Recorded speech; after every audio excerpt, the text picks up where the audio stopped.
Printerhead. On October 13th, 1997, a woman by the name of Martha Hanson was walking with her son, Michael Hanson, on a street called Footlight in Morgue City, Michigan. It was about 3 or 4 p.m., and the street was very, very busy. In the street, you could see shop owners standing outside their shops, advertising their products. Word salad. Get it while it's room temperature. Another held up a barely readable sign saying, Soup. Be happy. Buy soup. You could see a bookstore displaying popular books like Crystal Iron, 18 in Life, Flesh and the Power It Holds, and one called PST 88. It was like a tornado of souls rampaging through the streets. Martha struggled to keep a grip on her son's hand. The more they walked through the street, the more and more she lost the touch of her son's phalanges. And then she lost him. Martha started to scream her son's name aloud, but the noise of the street was even louder. Michael Hanson didn't care about his mother. He just continued to walk away from her. After about 27 minutes and 32 seconds of walking, Michael finds himself in an unfamiliar part of town called Waterfront. Michael runs into an old man of the age 56 named Arthur Alfred Austin Augustin. Arthur asked, You live with I. Michael nods and says, You knew Dad? I knew son. And so begins Michael Hanson's new life. My name is Michael Hanson. I am 30 years old. I was born and raised in the dark Morgue City. My life changed when I was 7. After being split up from my mother, I was taken in by an old geezer named Arthur Alfred Austin Augustin. He's taught me over the course of 11 years the right ways of life. Unfortunately, when I was 18 and he was 67, he passed away from swallowing a fork. After that, I was given the task to complete his mastermind project. Project Printer was its name. I still remember the day I walked away from the cemetery gates and heard his voice say, This is only a voice in your head to build eeriness in the story. Anyways, finish Project Printer and don't try to eat forks like me. Trying to remember the memories of how he was going to pull off this project only makes them disappear. But I think that I have the perfect plan. This will be an over and out mission. My plan is to first gather volunteers to undertake the experiment. Second, I will use them to infiltrate the Pentagon and access the computer and communication systems. Third, I will inform my Russian comrade to do his part. And the rest will just happen depending on how well it goes. This plan was perfect. This plan was almost easy. Today, I am meeting up with my right-hand man, Solon Olson. I've known him since I was 8 years old. We've been best friends ever since. He's always admired Arthur's work and has always been a big supporter. Ah, hello there, Sir Hanson. He greets me formally. Nice to see you again, Solon, I say as I shake his hand firmly. Today is the day we try and get people to sign up for the experiment.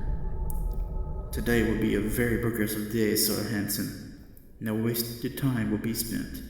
We are the chosen ones. Solon always gets ahead of himself. Now, Solon. We don't know if today will be a success. It could be a disaster piece for all we know.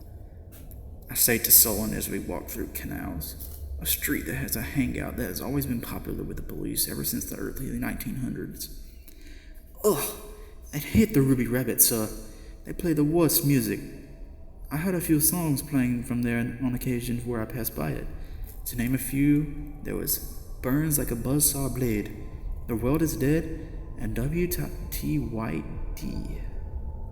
Solon was a great guy, but he loved to complain a lot. Solon, if all you're going to do is complain, then you can go sit in the floods and drag the waters. He shuts up after I say this. I realized then that I don't even know where we were going. Solon, where are we going again? I stop and ask Solon. He laughs and says, We are going to meet up with Nickelsack Nate. It hits me then. We were going to Nickel Sack Nate's house to meet up with him and then go around Morgue City to ask for volunteers. We arrive at Nickel Sack Nate's house. Hey, Nate. I cheerfully greet Nickel Sack Nate. Sup, dude? Nickel Sack Nate says. I then notice that there are 7 other people in this house. Who are they, Nickel Sack Nate? I ask, very confused. Oh, dude, I already gathered the volunteers, says, scratching his knees. What? Really? That's great, Nickel Sack Nate? Solon says, 10 times more excited than I am. Oi, my name is Homer Thunder. I'm Chuck Norris. My name is Chad Poger. My name's Peter Niffen. And I am Obi-Wan Kenobi. The volunteers greet themselves. Nice to meet you, Homer, Chuck, Chad, Optimus, Peter, and Obi. My name is Michael Hansen. Well now, me and my partner, Solon Olsen, have our volunteers. We will take Nickel Sack Nate's bus and go to Taxaskov Forest, where my lab is located. We all head out of Nickel Sack Nate's house and get into his big yellow bus. It was yellow. On the side, you could see a painting that looks like it was obviously done by Nickel Sack Nate. It said, I am the night. This bus is sick, mate, Homer Thunder says as he jumps onto the bus. Thanks, dude, Nickel Sack Nate says as he sinks into the driver's seat. I sit in the one of the front seats.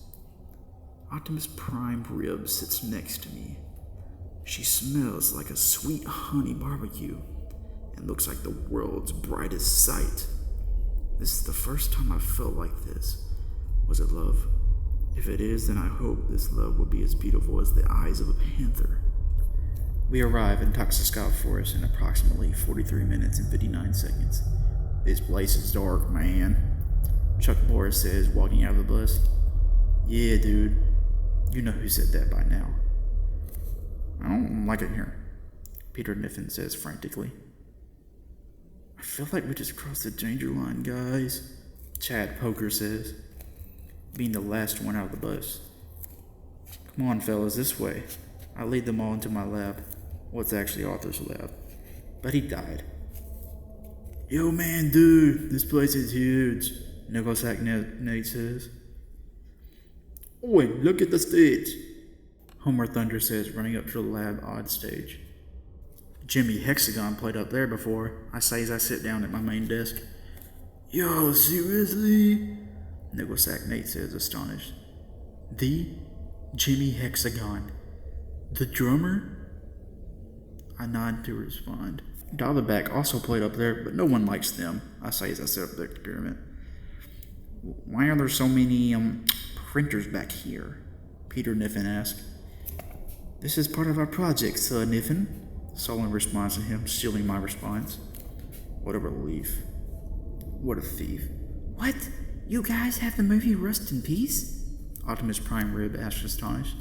Yes, darling, we do. I have no clue why I responded like this, but hey, I did it. Okay, I need you all to please step into the dome over there, I demand the test subjects. They all run into the dome. Is the experiment about to happen? Peter asked. Peter Niffen is always scared of everything. I ignore him and begin the countdown. The computer program announces. Here we go, lads, Homer says to all the test subjects. Nickel Sack Nate, why are you in there? He shrugs as he stands in the dome with everyone else. A blaze hits everyone and they all scream. Bolts of electricity jolt everywhere. The experiment has begun. The experiment lasts about a minute, and after it is complete, there is smoke filled in the dome. The door opens on the dome, and the 7 or 8, because Nickel Sack Nate got in there, walk out. I smile widely as I see the experiment was successful. No longer did their heads exist, but in the place of them was printers. Jake Printer plans to turn everyone in the world into printer heads. My life obsession was this project, and I would sacrifice anything to accomplish it. Come now, my printer heads, to the Skyburner. We're going to the Pentagon. The Skyburner is my prized possession. a light-speed jet that could turn the sky into an ash. They all run into the jet. No one speaks because they all have printer heads. I smile widely again. Sir, this is going great, Solon says as he begins co-piloting. I know, my friend, I know. We will rule over the world. Laugh and sing as the jet takes off. We arrive at the Pentagon in approximately 3 hours. We land right on top of it. I open the latch in the back of the jet. Go, my printer heads. Take this place over. The great thing about printer heads is their extremely unnatural speed and super strength. They all dash out into the Pentagon. Come on, Solon. I have armor and weapons in the back. Solon and I run to the back and gear up. We run out of the jet. Not so fast, Michael Hansen. Voice I hear sends hatred down my elbows. Well, if it isn't Bob Smith, I say aggressively, turning around. Bob Smith is from North Korea and moved to Morgan City when he was 10. He then moved to Canada when he was 18 to join the military up there. We were friends, best friends, actually. But he did not support Arthur's work. Go on, Solon. Help the printer heads, I demand Solon. Solon runs off into the Pentagon with his Galil in 1911. I quickly turn on my flamethrower and aim it at Bob Smith. Scream! Aim! Fire! I fire the flamethrower. Burn, baby, burn! I yell intensely. Bob was only 4'9" and was really slow, so I could easily defeat him. But he moves out of the way in the blink of an eye. He then backhands the gun out of my hand and then drop kicks me. I fall to the ground and try to get up, to only be knocked back down. He then starts kicking me rapidly at light speed. He then stops. I feel a pain all over. I'm unable to do anything. I lay on top of the pentagram helplessly. I start to see a faint light. Then, I remember something. I see the face of Optimus Prime Rib.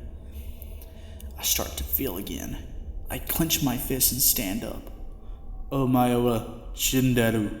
Not me! I then teleport us back to the lab. What's happening? Bob Smith says, panicking. My name is Michael Hansen, and I will have my revenge. I then drink a contaminated bottle of Frostbite Mountain Dew, and I feel a surge of power rush through me. I grow 13 feet tall, and fire power infests my fist.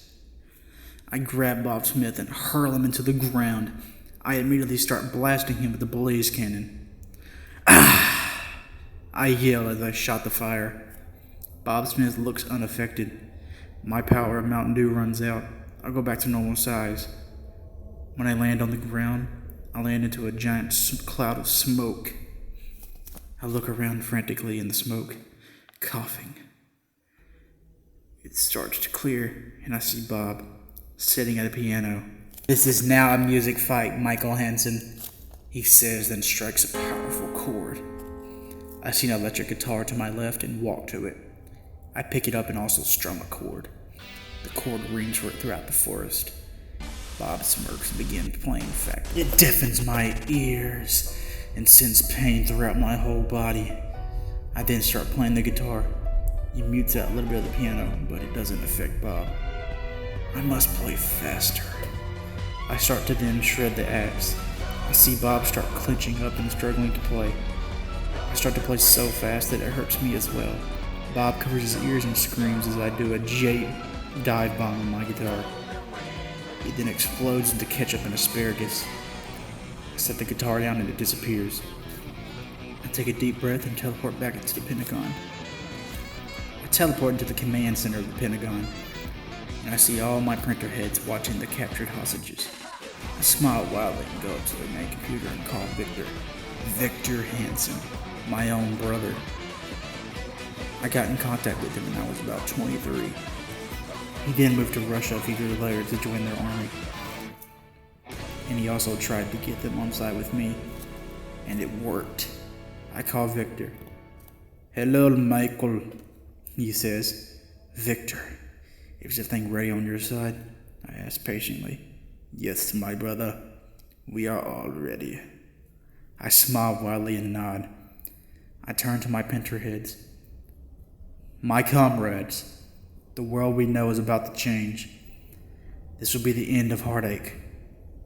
We will all walk as Printerheads. This will diminish these poisonous shadows. The lies behind the throne will be erased, and the world that is set ablaze will be reborn.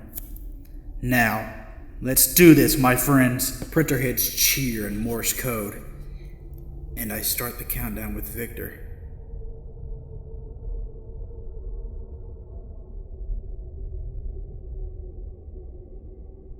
A giant laser followed with 1,000 more shoot out across the globe, infecting every last being that dares to exist on this earth. I smile as a laser hits me, and my head turns into a printer.